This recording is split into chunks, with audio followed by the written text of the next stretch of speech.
Hi guys, today I'm going to show you how to create a sprite and animation in the free program known as Piskel. To get started, type in the website piskelapp.com, just as I have it here, shown up top. As you can see on the home page, it states it's a free online editor for animated sprites and pixel art. It's also a great program to start if you're interested in getting into video game design. In the classroom, it's also wonderful to incorporate as a part of STEAM. For those of you who don't know, pixel is a square or dot of color that when put together, it creates an image.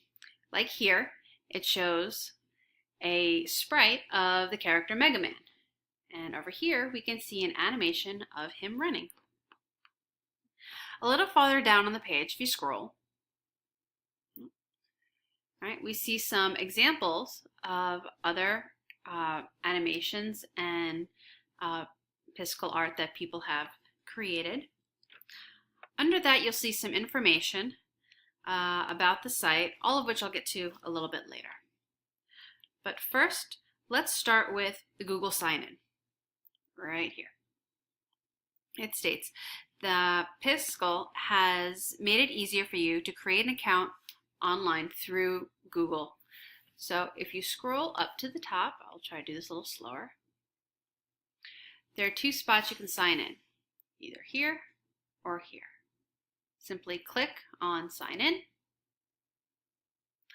and it'll take you to your Google login. So choose the account that you would like to log into Piskel with. And just like that, you have a Piskel account. This is one I started mainly for this tutorial. The starter page is also called your gallery. As you can see, there are no sprites or animations here. To the left is your Google profile image, your name, the date you joined, as well as number of Piskels created, animation frames, seconds of animation. This will all read 0 for now.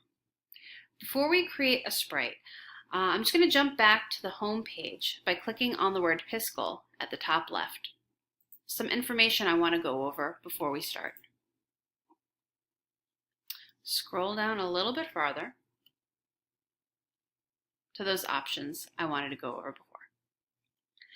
So Piskel is an open source website. It means that any sprites or animations can be seen by anyone.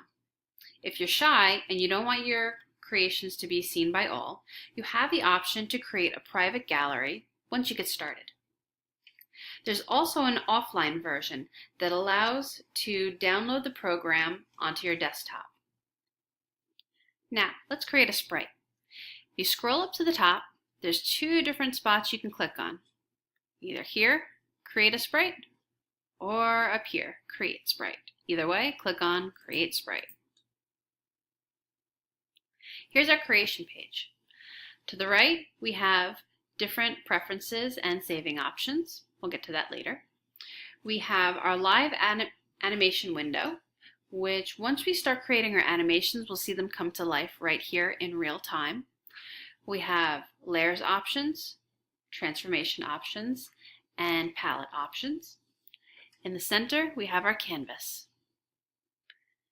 We have our frames here. This is for animation. Once again, we'll get to the animations later.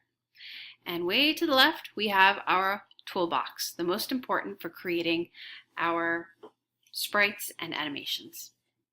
Let's first start with the pen tool. So the pen tool is what we can use to draw our animations and sprites. So this is 1 pixel in size. What I'm going to do is I'm going to change the color by clicking on the thumbnail at the bottom here. I can choose different colors within the spectrum.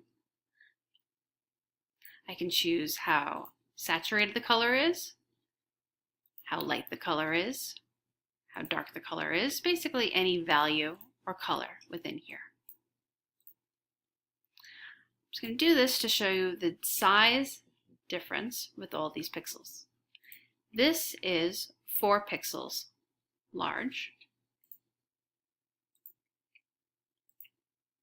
Right, the third is 8 pixels large. And finally, this last one is 16 pixels large. So basically almost doubling in size each time. As I pointed out before, the palettes. Every time I chose a new color, it would show up here in my palettes. So this helps when you're creating a character and you want to stick to a specific color scheme. You can choose them and you can always go back and choose right from here instead of having to go search each time back in the color picker. I can also use these measurement options for my eraser tool. So right now I'm going to erase everything. In the next video, I'll show you how to create your own sprite.